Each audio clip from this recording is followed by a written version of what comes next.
Good morning, Nigeria. I welcome you to another edition of Big Story on Daybreak Live.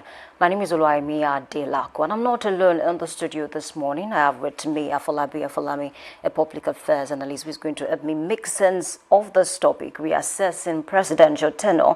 Should Nigeria consider a single-term presidency? Welcome on board this morning. Good morning, Nigerians. I'm happy to be here.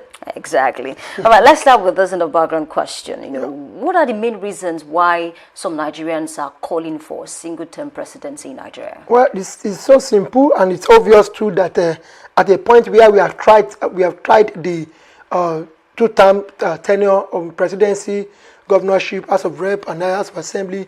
It's so very good if we could try the one-time tenure so as to put stability in our democracy, because as president, I will tell you, our democracy is shaking, our governance performance is shaking, and the result is not actually coming out as expected. When you see governors who have the mind of, oh, after the first time, I will go the second time, they tend to reduce their performance. They tend to put up a kind of shady window dressing behavior and projects that they may not be able to complete at the first tenure and then extend it to the second tenure. But if we have a one-time tenure where you know that, yes, as coming in, you will not spend more than 5 years or 4 years, then you know that, yes, at the time you are coming in, this is the project you want to do. You will not be giving us a 16, 17, 5, 10, 20 agenda that you yourself know that you cannot complete in a two-time tenure, in a one-time tenure. If it's just 3, you're talking about road, you're talking about electricity, or you're looking about the educational sector, then you know that, yes, focusing on that will give you a fine result at the end of your tenure. That will also give us a stability in our education, in our health, even most importantly, in our governance. Our governance is seriously shaking, and people mentality and behavior of having in mind that, yes, I'll come for back in the second time, because they will have whole grip to all the local governments, whole grip to all the states, whole grip to all the sectors, because they knew that they are coming back, even when they are yet to perform, and their scorecard is still rating 0.1. All right, so let's talk about this now.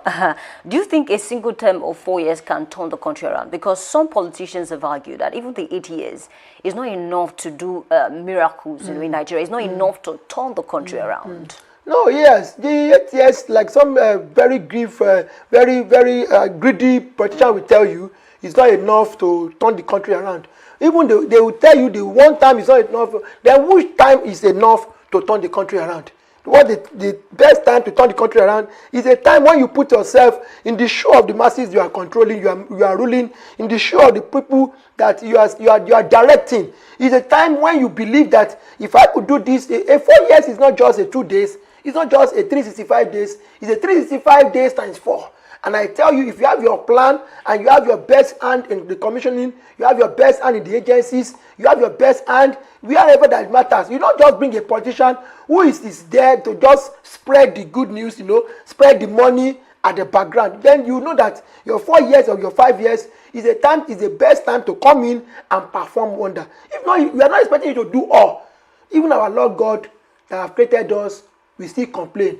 The time comes when God will give us water, rain, and we complain that we expect sunshine. So we don't expect anybody to do miracle. We just want you to put up a good plan, a good project, a good performance. That after your time, somebody else can come in. Nelson Mandela did not spend second time, and just one time, his name still ring bell in South Africa, in Africa itself, and in the entire world. So I tell you, what are the things that you want to do that if you are coming in, you don't have plans for? And that is why we see jamborees at our campaigns, at our public lectures, where we expect those who are contesting to give us blueprint of what they are going there to do. Then you see music coming off from left and right. You see some song by the background. You see some West Sider giving us music and giving us song that does not really have anything to do with what is expected. And the man will lose focus on what he needs to do, what he needs to tell us, and how he wants to go about it. And I tell you, if we really want a better country, Nigeria, a better nation, where it will cut across everybody, let somebody come in from Ibadan North this year. Let somebody come in from the South next coming term.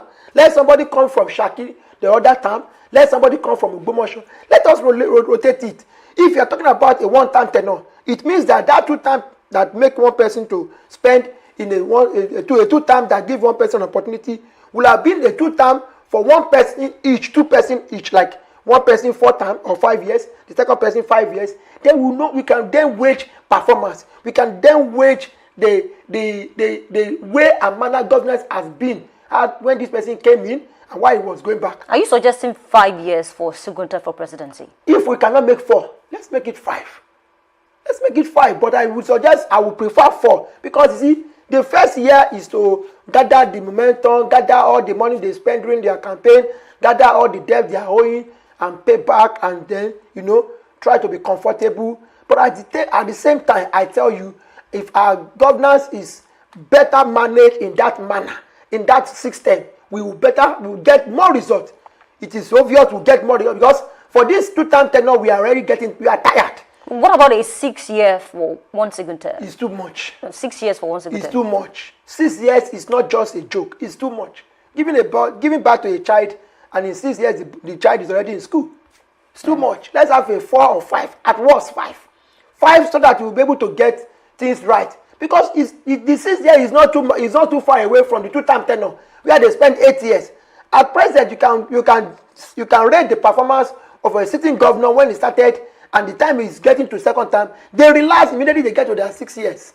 They relax. They hardly do anything. They only bring out those projects that they are about to complete, commissioning. Are you saying the second term for most governors and even president is performative at best? And that is just it. You just said it. That is just it. They don't do anything. The first time is when they want to do something. They want to show off of what they are there for, what they came in for, and who they are best to known for. But in this case, where you have second time, they relax. And that is where looting comes in. That is where explosion comes in. A big corruption will now set in. You see many people want to get out with a lot of money that they cannot even spend in the next 50 years. And the masses are crying.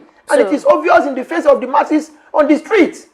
So according to you, if most leaders don't perform well in their second term, so how is it that we have maintained that culture of 2 term, especially even for governors? In Oyo State, it didn't happen, and the one governor came and said Kosheleri, and he had 2 term, and then this current governor is also using a second term. And across state, Lagos State, Ogun State, we have several governors who said for 2 terms. When the power set in, they hold grip to all the local government setup. They all agree to all the commissioning. So they set their people, they gave their people a target. Go and win your constituency. Go and win your ward. Then money will flow. At that point, our people, when they are hungry, an angry man is an hungry man. At that point, when they are hungry and they get the money, like maybe to a bag of rice, like we are seeing now, during campaign, that is when you see bag of rice flowing. That is when you see 4 years of clothes flowing, free of charge. That is when you see milk. That is where you see tin tomato and so many other things that people they don't get in the first year.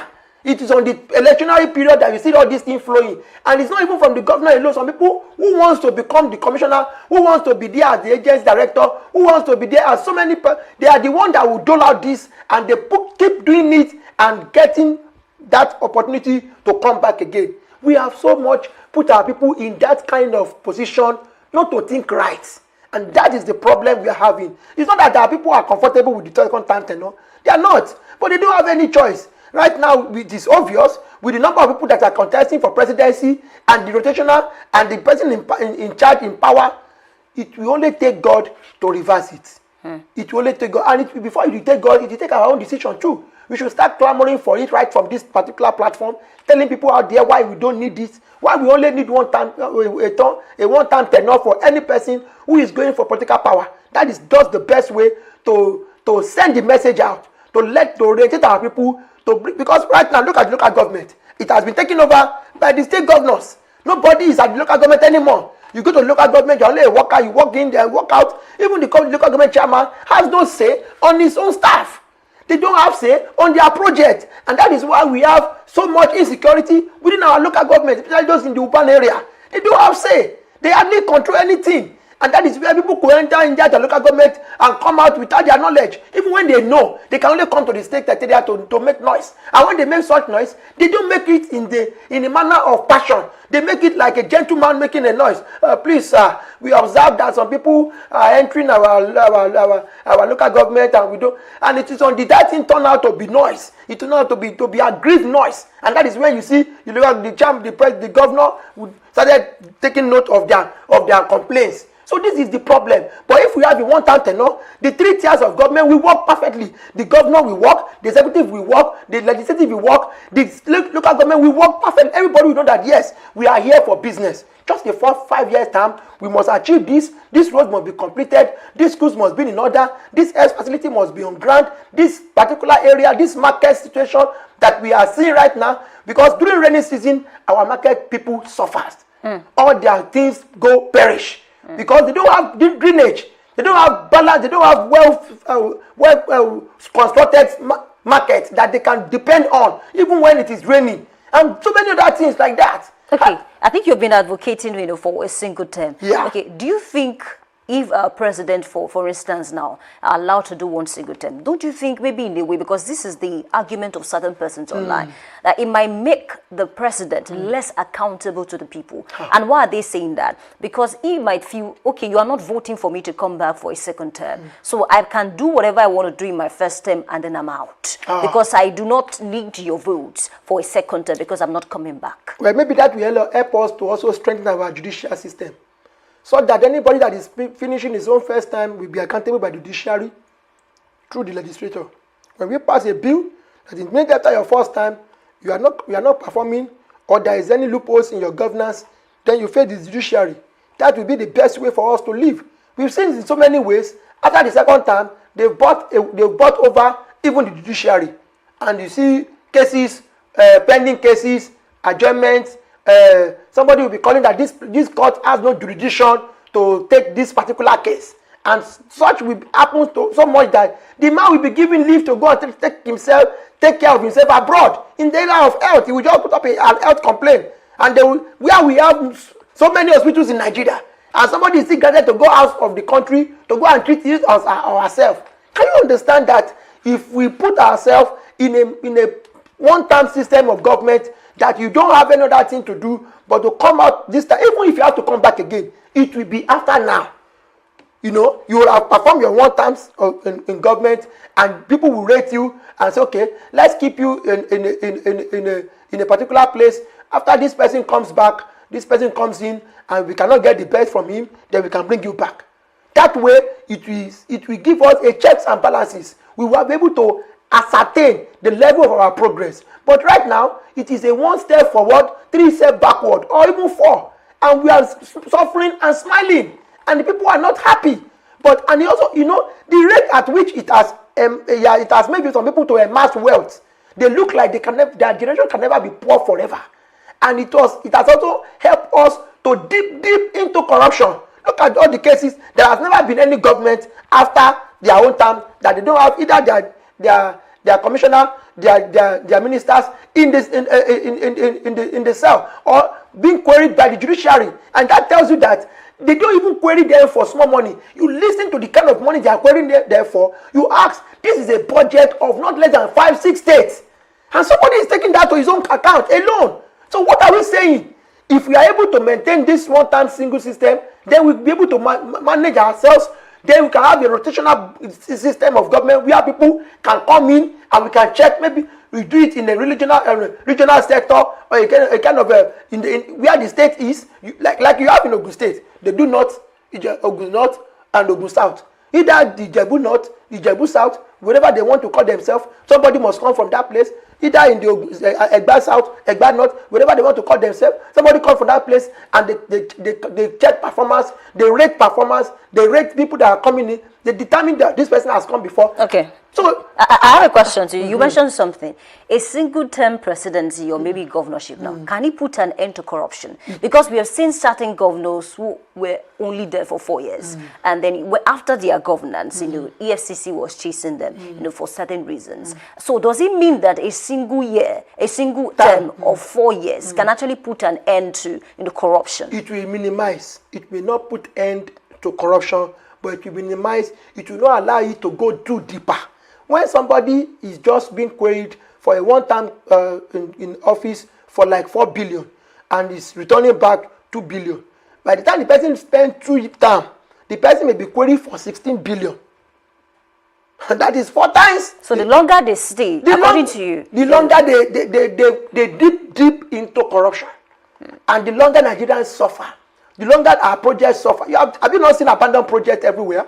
When somebody, a particular governor will come in the name of a particular party, started a project and they're unable to complete it, another one will come, abandon that project, start another one, unable to complete it, another one will come, and that is not governance. What I know of governance is continuity. Continuity is in government, where it's not the person that started it, it's about the project is for the state or for the nation. Go to Lagos, go and see a lot of them, a lot of federal projects abandoned. Go to some state, you'll be crazy to see some road project unable to complete till date. Speaking about continuity, whose fault is it? Because we've even seen certain. I'll go back to the issue of governors now, because for presidency in this country, we have seen more 8 years in office. So for governors now, we have seen certain cases whereby someone started a project and left the office, and the other person who came in decided to just put a stop to it. And so, is it the fault of the person who left now, or the fault of the person who came in? It is the fault of the system. If the system has already highlighted that continuity is what we call governance, whoever that comes in must take up that project. Let's say the project, what we used to have is allocating such project to family and friends, and then making sure that project look like this project, the quotation is too much for what this project is all about. And by the time I want to start about continue it, I will need to first do a critical analysis of that project, check who is behind the project, those who are the consultants, those who are already working on it, and then determine if I can work with the project. That is why they will abandon such project. But I tell you, if they understand that governance is continuity, they will continue it, they will perfect it, and the person who is the person who is not doing well will be questioned somewhere else. He might be taken away. The project can be taken away from him and give it to some other person. But I tell you, it will reduce our level of corruption. The level of corruption in this country is at the peak. All right, let's talk about the former president of this country, Olusegun Obasanjo. There was a time, I think shortly after his second term, there was this alleged third-term agenda. And then for years, they didn't speak on it until very recently that he said it was certain governors who were members of his party at that time who came to him and said, "You're doing well, sir. Can you run for a third term?" And then he didn't even oblige. He said no to that. So in a country where certain persons are not clamoring for a single term, there were certain governors at that time who wanted the current president at that time to even run for a third term. At the time Obasanjo was coming in, Nigeria was just getting a relief from the military era. And it was also believed that this democracy may not last long if we don't have the kind of person like Obasanjo to rule us. And that if we continue in the system of Shagari, then the taking over of governance at that point may repeat itself again. And that was why Obasanjo was fit in to come in. Not that Falaye was not very good. But the truth of the matter is that he was seen as a man who has done it before, even under the military era, who knew everybody in that capacity, and who understand the country better than any other person. So it would have been better to bring him in to sanitize the country as at that time. So when people started seeing the way and manner he was establishing some agencies like EFCC, like ICPC, and many other ministry like that, it shows that this man is performing. Can we a little bit extend it? It happened to anybody. I've seen a man who was doing very well to his wife, and his family came to him and said, "This man, you are very good. Don't you think of taking another second wife? If this woman can enjoy this much, let's see if he can give you a second wife." I've seen a man who has been very good in his own community as a chairman of such community, and his son is just to spend 2 terms. And after his 2 terms, people started clamoring that no, we can't give this position to another person. We want you to do it. But if you have integrity, if you understand what is beyond that particular time, what goes ahead, then you just, a good no is to tell them no. Let's try somebody else. See, I tell people, responsibility make people be responsible. When you give some people responsibility, they become responsible. I have tried it before. I have seen it work. People that I felt that they cannot be responsible, by the time I put them in a position of responsibility, they become responsible. And that is just it. If a person has tried that third time, yes, you will have completed it. But I tell you, that third time will be the worst of all his first time and the second time. The Senate said no to it. Even regardless that some governors wanted him to run for. Those Senate who said no, there are those members that did not get their own, Ghana must go back as at when maybe the money was reduced. But the truth of the matter is that... Okay, you think money was shared? Is there anything that is done in this country that money was not shared? The truth of the matter is that, yes, but have finally come out to tell us that these are the people that came out to tell him, come and take a third term. And, the ambition of his vice president exposed the entire thing. The vice president was so ambitious and still ambitious to date to say he wants to become the president. So it exposed, so he would blow it beyond proportion to say the president wants to go for third term. And I think that was what caused the clash between him and Obasanjo, because he did not understand the way the man has taken the request. It's a request. Anybody can get such requests. I've gotten such requests before to ask me to go for third term, and I said no. In short, it was so much of me that they had to go through my wife to pressurize me. And my wife would say that if you leave this thing, it will broke. People will not do anything. I said, let it broke. Sometimes with our successor, he's feeling this, let it broke. But after which I said, let us try this man. The man looked like he has not been performing before. Let us try him. Okay, let's talk about another issue now.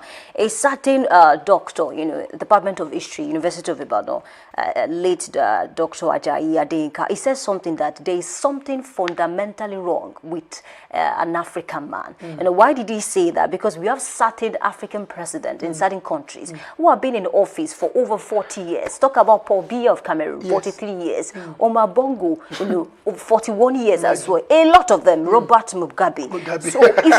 So if for certain governors to come out at that time to say, let this person run for a third term. That is an African mentality. How sure are we that, in the next 10, 15 years, other governors will not wake up one day and then ask the sitting president to also run for a third term? That is where we need to work on our system. When the system critically stipulates that one time, just one time tenure, then it means that when we have it at one time tenure of 5 years, you don't ask anybody to come and continue again after then. If we can put that in our system, you see, everything has to do with system. Just like we are as human beings, our system will tell you when you want to go and when you need to go to the restroom. The system will tell you when you are hungry. The system will tell you when you are feeling dizzy. The system will tell you when you need to pick up something from the ground. It's just like that. But when we look at it in that way, we'll be able to balance up. See, I am not saying that we will not encounter corruption, but it will be minimized. It will be reduced. It also expose some other things that we don't know, that we felt we know. It will also expose so many things that are in governance. You see, I look at people, the way they govern, as if that is the end of the day. When you look back, look at the Obasanjo of then, a powerful man, the most powerful African president, a man that can control anybody from anywhere. And look at him today.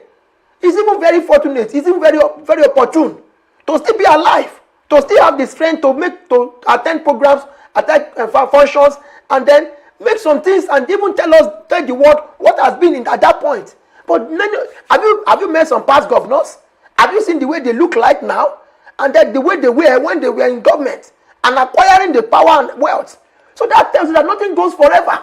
So if we put that at the back of our mind, and we also state clearly in our constitution that is a one-time tenure, then we'll be able to manage ourselves very well. In fact, that we rapid development in our rural areas that we have now. Let's talk about the mentality of Nigerians now. You know about the contestants, those who are currently contesting for presidency. We know about Peter Obi and Kwakwansu.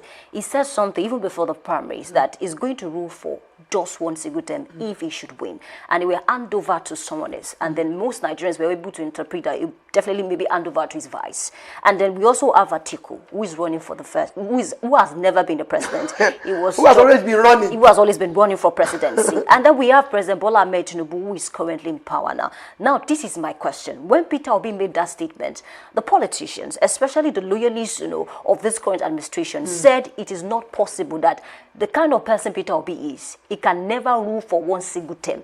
Now, it speaks to the mentality of Nigerians that we have that idea that it is never possible for somebody, a president, to rule for one single term. My sister, it is never possible. It does not look reality for somebody who was born in a ghetto, raised up in a ghetto, school in a ghetto, to say, come around, let's take you back to like areas like Ikoyi, where they have a room self-contained. You just come out from your room to your bedroom, and you come. This person in the ghetto used to take his bucket to go and fetch water and take his bath outside. And you take the person, it will look unrealistic to that person. The person will look at you and say, what are you saying? But the truth of the matter is where we need to change our mentality. Have you gone through our roads and see that we always have something I call window dressing, where the front yard is okay, but the backyard is as bad as anything. That is what we are facing right now. And I tell you, if Peter Obi can stand on what he said, and maybe by God's grace, he is opportune to be the president, it may be the turnaround that everybody is looking out for. It may be the change that everybody are clamoring for. But I tell you, to me, I am not in support of a two-term governance for anybody. I'm in support of a one-term governance so as to give balance to our democracy, save the life of our democracy, give us the ability to gather these things that we want to do. And again, ability for everybody to be partaker of government. Because some people have just been in government, it has just been like a particular people coming in. And if you are not careful, we will not get the good result that we desire. This desire of the good result is to have a good road, to have a good local government, functioning local government. Not that local government that the money is coming from the federal and the state is getting it to their pocket. So these are many of these that I'm expecting us to consider in the area of asking for a one-term governance, a one-term tenure for our governance. It saves our lives, it saves our money, it exposes corruption, it reduces corruption. Okay, the final question then. One term of 4 years, can it end the ethnic rivalry that we have across the country? Sure. Are you certain? I'm certain. Because like I just said, a particular people have just been coming in. Some people have been saying that they have never been opportune to be in that presidency. And we know them, the middle belts. They have never been opportune. And that tells you that if you have it in the one-term tenure, the 33 states will have enjoyed, they will have put up somebody to become the president. It will come to their town. And that is just it. See, growth will have been rapid. Not in this low kind of growth that we are having. Are other regions ready to, take up the presidency? We have competent hands in all other regions. We have competent hands. Just like in Oyo State. Okay. We have competent hands in other regions in Oyo State. In Shaki, in Ogbomoso, we have competent hands. You go there and you see names, you see people. When you have professor in Ibadan, they have professor in Ogbomoso. What about the role of godfathers, or let me say kingmakers now? Because if you have people that who also downsize the strength of kingmakers. Really? Yeah. Okay, I think it's a fine place to leave this discussion this morning. From your responses, I think I was able to gather that you are trying to advocate for a single-term presidency, and then, in your opinion, you think it will end corruption and then possibly, put a stop to ethnic rivalry as well. Okay, it's a fine place to leave this discussion this morning. Thank you for being a part of today's big story. And of course, we have come to the end of today's session. My name is Oluwayemi Adelakwa, and a big thanks to Afolabi Public Affairs and his, for sharing, his insight on this particular topic. We'll see you tomorrow. Please stay safe. Bye for now. you.